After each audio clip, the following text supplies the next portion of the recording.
What's up, you guys? It's your boy Jerome. I'm tired as hell. This is Love and Hip Hop Miami. This is season 2, episode number 12, and it was titled you guys can tell I'm tired. This is the season finale, and it's titled Ready, Set, Release. So without further ado, let's just go ahead and jump right into this fucking video. I'm tired.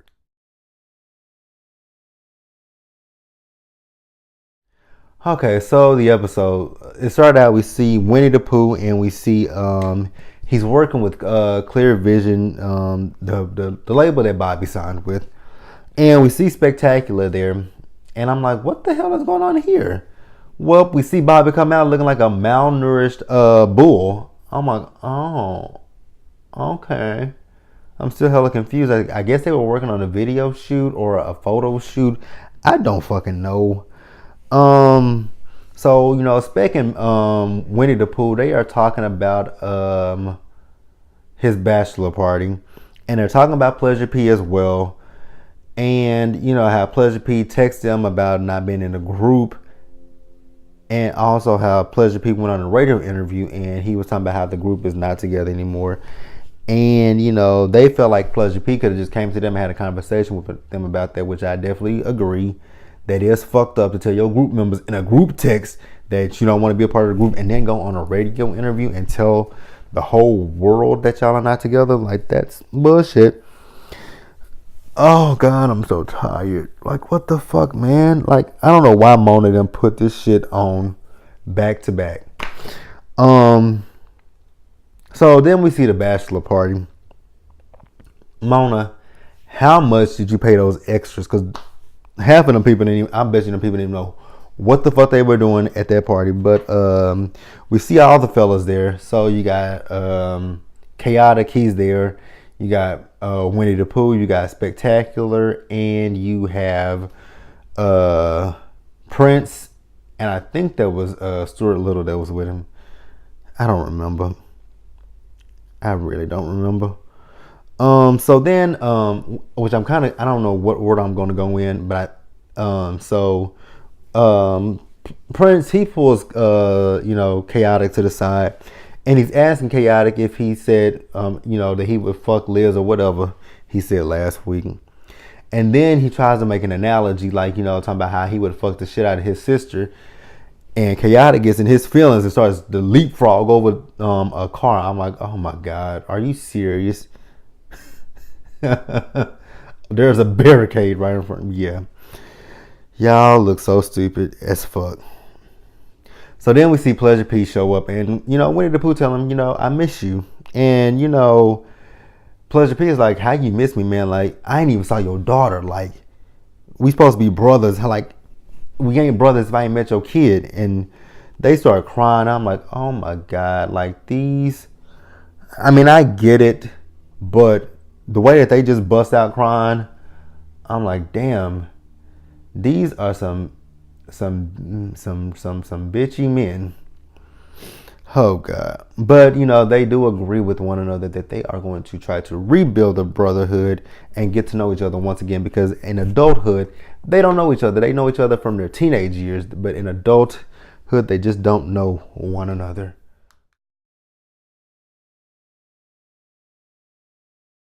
Alright, so next we see the girls. They are having a spa day, and the girls consist of Jessie Woo, Miami Tip, Shay, Francine, French Kid Bucky Johnson, and Michelle Pooch. So they're having a spa day, and we find out that Shay has an issue with what's the girl name? Jessie Woo, because I guess Jessie Woo said something about it on social media. They never said what was said, but something was said. Don't really give a fuck. And they trying to figure out, like, what the hell are we doing here? And Jessie Woo says, well, sista, I got my song from Lamb and Big D. And then she's like, I'm performing at Miami Carnival. So, she's inviting them all there to Carnival, and Tip is like, ooh, ain't that like scantily clad and half naked women there? I'm in. And Shay is like, oh, I might not be able to go because I'm having a surgery on my fibroids. So I don't know. But they talking, they trying to talk her into going. So then we see Jessie Wu. She is performing at the Miami Carnival. Oh my God. She should have told Lamb and Big D to keep that fucking song because that song was trash as hell. Her voice was trash as hell. Like, Sista, let it go. Let it go, Sista. It ain't for you. It ain't for you. Oh my God, I'm so fucking tired. I am so fucking tired. You know what? Yeah, we're just gonna move to the next. Because I'm going to include it in this, but we're just gonna move on.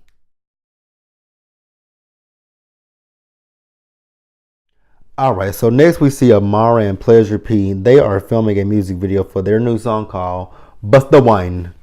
And it actually sounded like a good song. I'm gonna go listen. I'm gonna go give it a listen. And he's talking about, Amara and JoJo. I really didn't understand what he was saying. If he didn't film the video with Amara because of the stuff that was going on between him and JoJo or what. But now that him and JoJo not together, I guess it's perfect time for him to film the video with her. Then he asks Amara what's going on between her and JoJo. And Amara tells him what's going on between her and JoJo. How, Bobby is her enemy. And at the VMAs on the red carpet, Bobby was talking shit about her. And who was behind him laughing? JoJo. JoJo was behind him laughing. And, so she just had to distance herself. He's like, I definitely understand that because that's why I had to distance myself from JoJo, from Shay, and from the group. And she was like, speaking of the group, what's going on with you in the group? And, he tells her how that he told the group in the text message that he didn't want to be with them. And I guess he's trying to blame the group for his lack thereof success. I wasn't quite understanding what he was saying. But, he's saying that, maybe I need to sit down and have a conversation with the group and just tell them in person that I don't want to be in the group. And I'm like, that would have been like ding dong, like, hello, duh. Like, I think that's, inauthentic. I don't think that's, I don't feel like that is the right, like, I don't like, okay, I'm gonna put it this way. I don't think it's like a breakup. It's like a breakup of a man and a woman, a woman and a woman, a man and a man. You don't sit there and break up with somebody via text message. It's a breakup. You don't sit there and break up with somebody via text message. You give that person the common courtesy to be in front of them, be in their presence, and just say, hey, this is not working for me. It's best that I think it's best that you go your separate ways and I go mine, and we be good. But that's not something that you send in a fucking text message.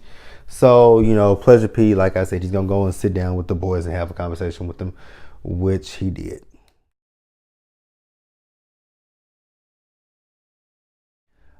All right, so next we see Trick. Trick is at a studio. He has his friend come over by the name of, I think it was Buddy Rowe, who just got out of prison, been in jail for 20 years. Both of them niggas look like death. God, their faces are like they were dead. Look like they went embalmed. They just looked embalmed as fuck. So, Trick has an idea for him that he wants to run by him. And, him and Trick, they talking about, the code of the street. And, the deal, the idea that Trick wanted to run by him was, number one, Trick and Trina, that album is a wrap. They're not going to do it. So he feels like, since the TNT album will never fucking happen, it's better for him just to, do a EP with Buddy Rowe and make it work. I don't give a fuck. I'm moving on because I'm tired as fuck, and I'm gonna keep saying this shit. It is almost 11 o'clock here in Dallas, and I'm still recording this shit, and I still got the reunion to record. The fuck, Mona.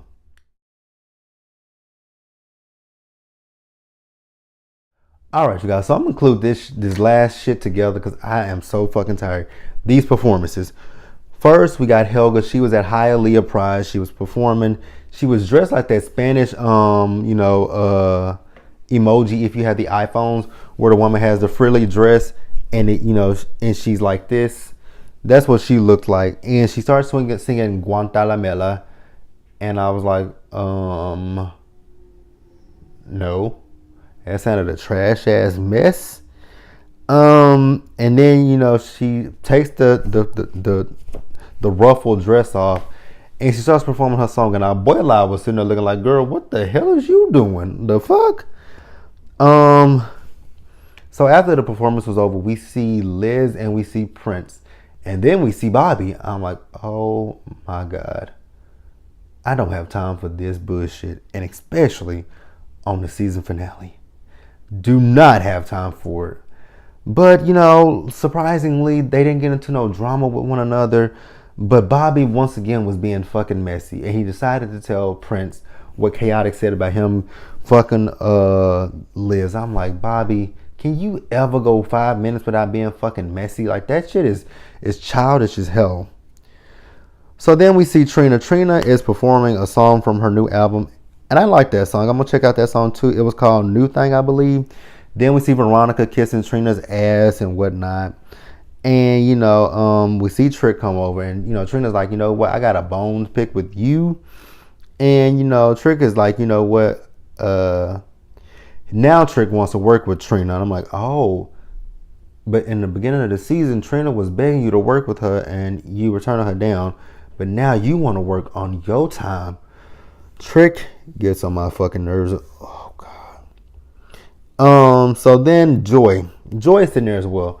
Joy tells Trick, you know what? My cousin here, she gave me the money that I need to divorce your ugly ass. And, you about to get served with paper. So when you get them, sign them bitches and send them back. And they get into, Trick, they kind of get into it a little bit, but he ended up getting up leaving. And Trina was like, Joy, divorce his ass. And I'm like, okay. So then we see Prince, who looks like a whole fool, looking like an Ike Turner remake. And then, we see Tip. She gets into it with Liz, calling Liz a pawn. And I'm like, what? This part, right? This whole thing at Trina's event, that shit it was irritating. So then we see Amara and Pleasure P show up. Amara speaks to Tip. And Tip is like, well, Jesse, she's like, yeah, this is the girl that said, me and my mama can get it. And Jesse's like, and you still can. I'm like, oh my God, why? You could have just said, oh girl, I'm sorry. I didn't mean to say that, but they get into it with each other. But at the end of the day, they said that they did like each other and they apologized to each other. I'm like, thank God, because I was over that as well. So then we see Tip and Bobby. And, they talking about Liz. And, Bobby's talking about Liz not wanting him to be friends with Prince because Liz feels like he's in love with Prince and whatnot. And then, Tip and Liz get into it once again where Tip is talking about, Prince said he don't even want to be with her. Oh, God.